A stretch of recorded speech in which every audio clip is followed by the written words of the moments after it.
Starfield is the next massive galactic RPG simulation game from Bethesda Game Studios. While we still don't know a lot about Starfield at this point, I have reason to believe Starfield might actually have one of the best economy systems we have ever seen in gaming.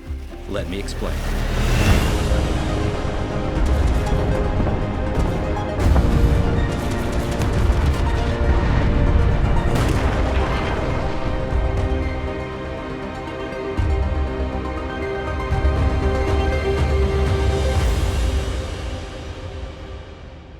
Welcome everyone, this is Starfield Signal, the place for everything Starfield. I am your host, Luke Woodward, and today we are talking about why Starfield might have one of the best economy systems we've ever seen in gaming. A quick thank you to my first 2,000 subscribers. We are a week into this channel, and there are already amazing people here with just some amazing insights. We invite you to subscribe and join us on the journey. So let's get into it.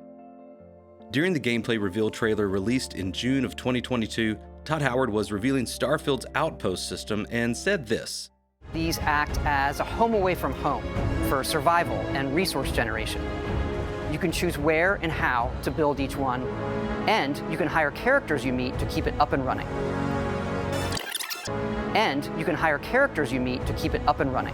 You can hire people. I missed this during my first watch, but it really stuck out to me the second time I was taking it all in. This, in conjunction with several other elements we see in the game, point to the potential of a very deep economy system in Starfield. I want to take a quick detour to set this up, and then we'll come back to the specifics here. If you don't want to chase this rabbit with me, I'll go ahead and put a timestamp down below at the bottom of the screen for when we get back into the Starfield specific content. RPGs and simulation games are no strangers to great economy systems. There are basic systems that simply balance the amount of in-game currency you receive from questing and exploration to the cost of weapons and armors that you can purchase. And there are more sophisticated systems that are dynamic and can actually react to your character's choices and actions.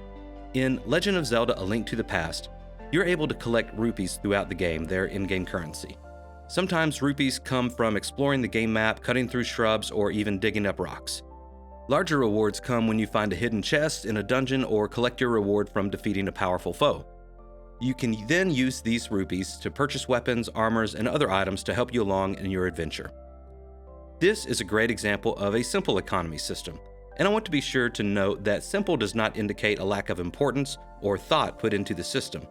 There is still an immense amount of balance needed in these systems. By simple, I just mean that there are no other factors influencing the economy. It is closed and set. You either have the amount of rupees you need to buy a shield or you don't. Contrast this with a game that goes a little deeper, Knights of the Old Republic. KOTOR, as it's endearingly referred to by fans, sends you on another grand adventure complete with one of the best main storyline quests in gaming history. But it also has smaller side quests and storylines that add tremendous depth to the game. Within all of these quests and explorations are rewards that contribute to the economy system in-game, again allowing you resources to buy or trade for items. Pretty similar, but one way KOTOR adds depth and texture to this system is through their RPG mechanics.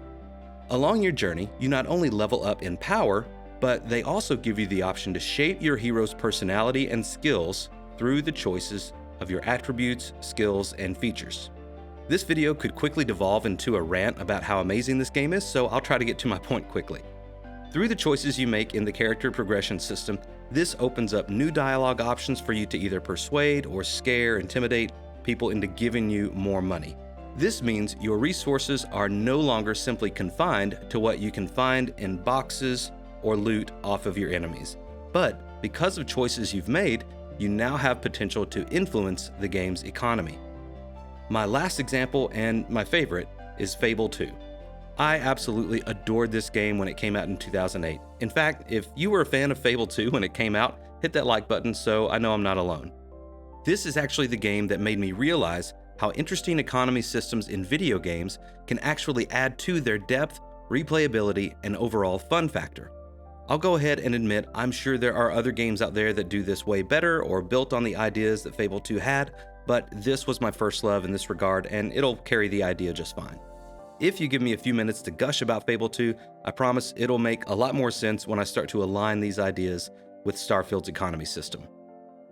So, what was so great about Fable's economy?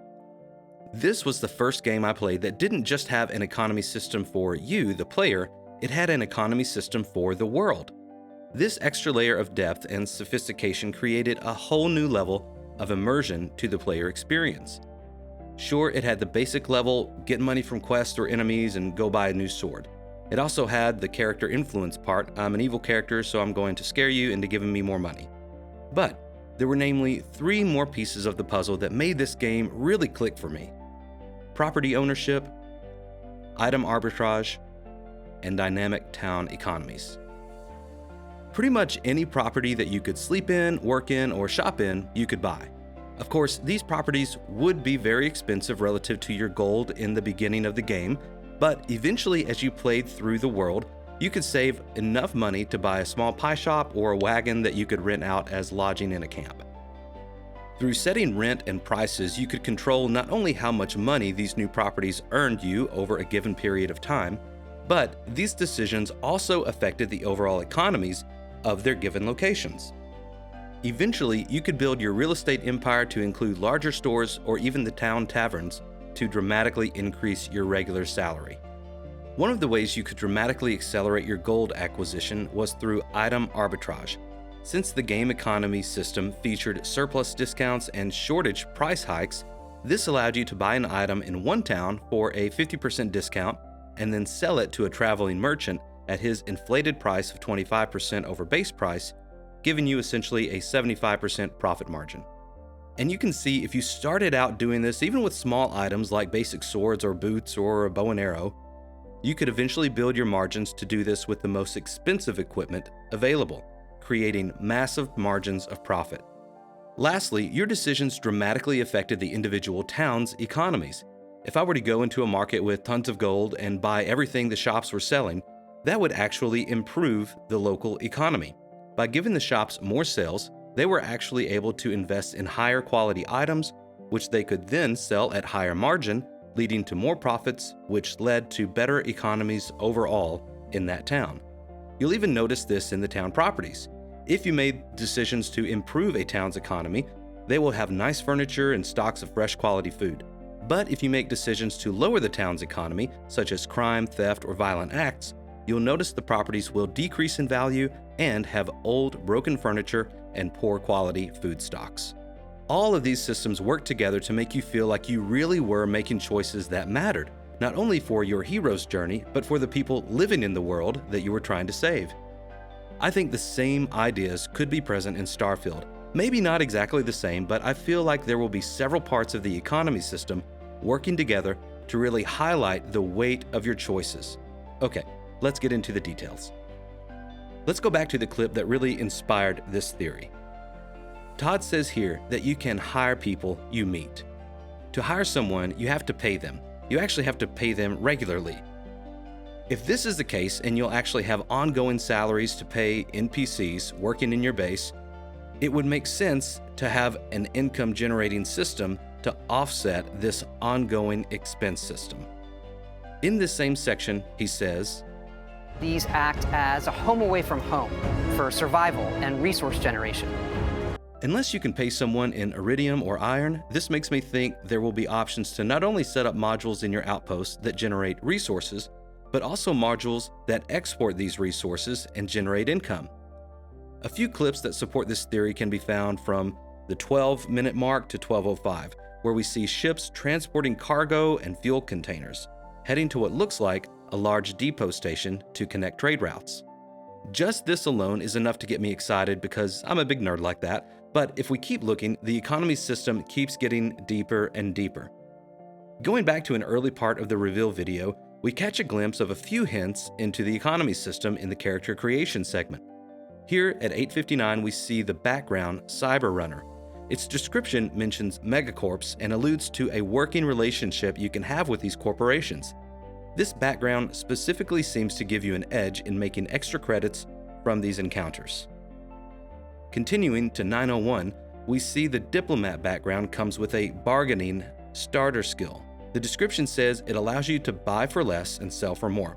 This calls back to the arbitrage part of the economy system we mentioned in Fable 2. I could imagine this being useful at the start of the game. Maybe you don't have quite enough capital to set up your first outpost or start passively generating resources, but you can buy resources in one system at a low price and sell them in another system for a profit. Furthermore, once you're able to generate these resources at scale, I imagine you would actually be able to affect the market value of those resources in individual systems. At 910, we see the trait Kid Stuff, and its description reads, your parents are alive and well and you can visit them at their home, but 10% of all your money you earn is deducted automatically and sent to them. First of all, what kind of deadbeat parents are we going to have in this game? Secondly, again, I think this points to a steady stream of income as opposed to just static rewards for individual quests. It would seem a bit odd every time you collect a reward from an NPC to immediately send 10% to your parents. Going back to the idea of capital, we do see that Starfield will have a banking system complete with the ability to take out loans. At 915, we see the starter home trait, which reads, you own a small house on a peaceful little moon, but it comes with a 50,000 credit mortgage with Gal Bank, probably short for Galactic Bank. This seems to indicate a regular interval of expenses that you'll need to offset with regular income. And while not stated explicitly, I would imagine if you get mortgages for homes, you can also get loans for outpost development or shipbuilding. Todd has mentioned in interviews that ships are designed to be expensive. They wanted to add some weight to the decisions you make to have your own ship and to upgrade it to meet your needs. Around the 10:30 mark, he goes into the shipbuilding segment of the video. Here we see the individual parts of your ship can cost around 14,000 credits, and I would imagine these aren't even the best parts that you could get in the game. Altogether, these starter ships can cost around 175,000 credits, so buying your first ship will certainly be no small feat. Also in this section, we see there are several checks and restrictions for upgrading your ship, one of which is the crew you will need to add on certain modules or upgrades. Will these crew members just kind of work with you on Constellation's behalf and you don't have to worry about their salaries? Or will these be staff like in your outpost that you'll have to hire and pay them regularly? This section also hints at another part of the economy system in Starfield, competition. Here we see there are several different manufacturers of ship parts, all competing for your hard-earned credits. Great economies need healthy competition. We even see a variety of different manufacturer labels on the weapons and suits featured throughout the video. It's within these dynamics we could start to see the economy system go even deeper.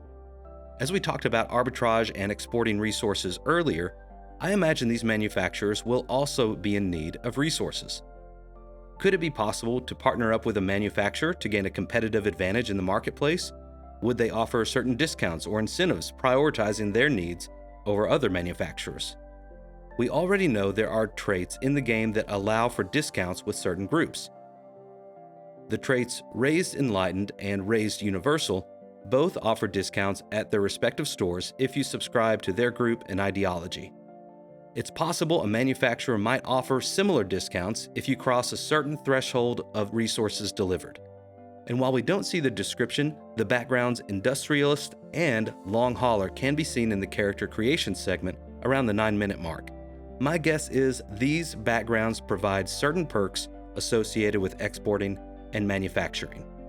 Lastly, could it be possible to develop your outpost research, crafting, and exporting systems to the point where you no longer need to serve these manufacturers, but you could potentially make your own manufacturing company and sell directly to customers, keeping all the profits for your empire and making unlimited money, except of course the 10% which goes to mom and dad. Even with all these theories, I still have many questions. What happens when your income cannot meet your expenses? Does your ship get repoed? Do you get evicted from your house? Does Gal Bank send debt collectors or bounty hunters after you? Parenthetically, bounty hunter is a background option, so it's quite possible. There's so many interesting possibilities that could add depth and texture to the economy system. These are the reasons I think Starfield will have one of the best economies we've seen in gaming. Let me know what you think in the comments below. What do you think will be the quickest way to make credits? Bounty hunting, manufacturing, Or are you just going to live the pirate's life and steal and sell spaceships to the highest bidder? My guess is, it's all possible. I would love it if you subscribed and joined us for the journey. If you're going to totally ghost your parents and keep that 10% for yourself, hit that like button so I know I'm not alone. Thanks for watching and spending some of your time with me, but for now, may you find wonder as you journey through the stars.